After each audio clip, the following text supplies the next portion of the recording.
Ladies and gentlemen, it is my pleasure to introduce to you today a man who I have loved and respected my entire life, my father, Donald J. Trump. That is some group of people, thousands. So nice, thank you very much. That's really nice, thank you. It's great to be at Trump Tower. It's great to be in a wonderful city, New York.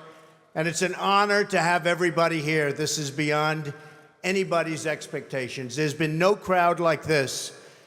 And I can tell you, some of the candidates, they went in, they didn't know the air conditioner didn't work. They sweated like dogs. They didn't know the room was too big because they didn't have anybody there. How are they going to beat ISIS? I don't think it's going to happen. Our country is in serious trouble. We don't have victories anymore. We used to have victories, but we don't have them. When was the last time anybody saw us beating, let's say, China in a trade deal? They kill us. I beat China all the time. All the time. When did we beat Japan at anything? They send their cars over by the millions. And what do? When was the last time you saw a Chevrolet in Tokyo? It doesn't exist, folks. They beat us all the time. When do we beat Mexico at the border? They're laughing at us, at our stupidity. And now they're beating us economically. They are not our friend, believe me. But they're killing us economically. The U.S. has become a dumping ground for everybody else's problems. Thank you. It's true. And these are the best and the finest. When Mexico sends its people, they're not sending their best. They're not sending you. They're not sending you. They're sending people that have lots of problems, and they're bringing those problems with us. They're bringing drugs, they're bringing crime, they're rapists, and some, I assume, are good people. But I speak to border guards, and they tell us what we're getting. And it only makes common sense. It only makes common sense. They're sending us not the right people. It's coming from more than Mexico. It's coming from all over South and Latin America, and it's coming probably from the Middle East.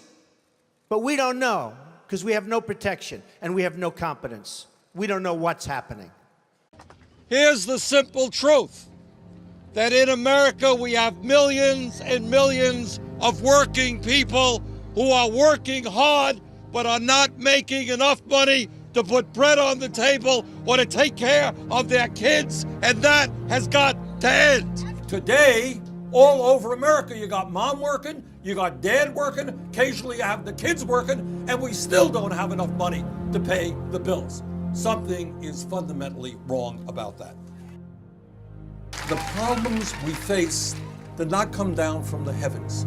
They are made by bad human decisions. And good human decisions can change them. It is time that the United States of America join the rest of the industrialized world and guaranteed health care to all people as a right, not a privilege. Given the incredible wealth and income inequality in America today, we need fair elections, which means public funding of elections. My Republican friends just decided to put another $38 billion into the military. Maybe we can cut military spending a little bit and put it into education. 100 years ago, women didn't even have the right to vote. Change takes place because people struggle. Within the next month, I will introduce legislation that will make every public college and public university tuition-free. I am in this business because I have 4 beautiful kids and I have 7 beautiful grandchildren.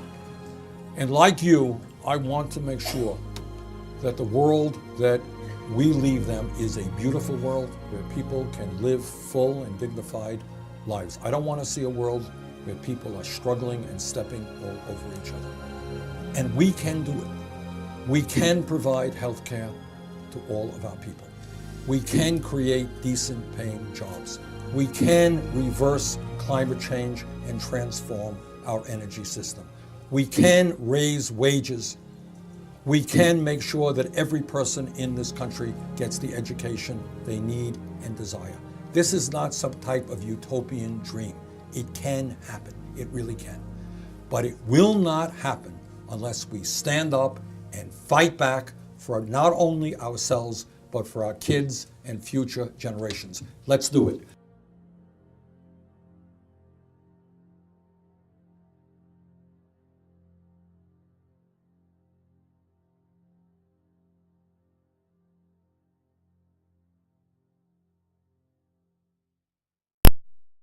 I'm Hillary Clinton.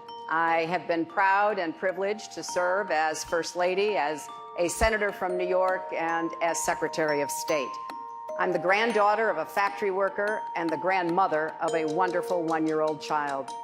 And every day I think about what we need to do to make sure that opportunity is available, not just for her, but for all of our children. I have spent a very long time, my entire adult life, looking for ways to even the odds to help people get ahead, to find the ways for each child to live up to his or her God-given potential. I've traveled across our country over the last months listening and learning, and I've put forward specific plans about how we're going to create more good-paying jobs by investing in infrastructure and clean energy, by making it possible once again to invest in science and research, and taking the opportunity posed by climate change to grow our economy. At the center of my campaign is how we're going to raise wages. Yes, of course, raise the minimum wage, but we have to do so much more, including finding ways so that companies share profits with the workers who help to make them. And then we have to figure out how we're going to make the tax system a fairer one. Right now, the wealthy pay too little and the middle class pays too much. I believe in equal pay for women, but I also believe it's about time we had paid family leave for American families and join the rest of the world. For me, this is about bringing our country together again. And I will do everything I can to heal the divides economically, because there's too much inequality, racial divides, the continuing discrimination against the LGBT community, so that we will work together. And yes, finally, fathers will be able to say to their daughters, you too can grow up to be president.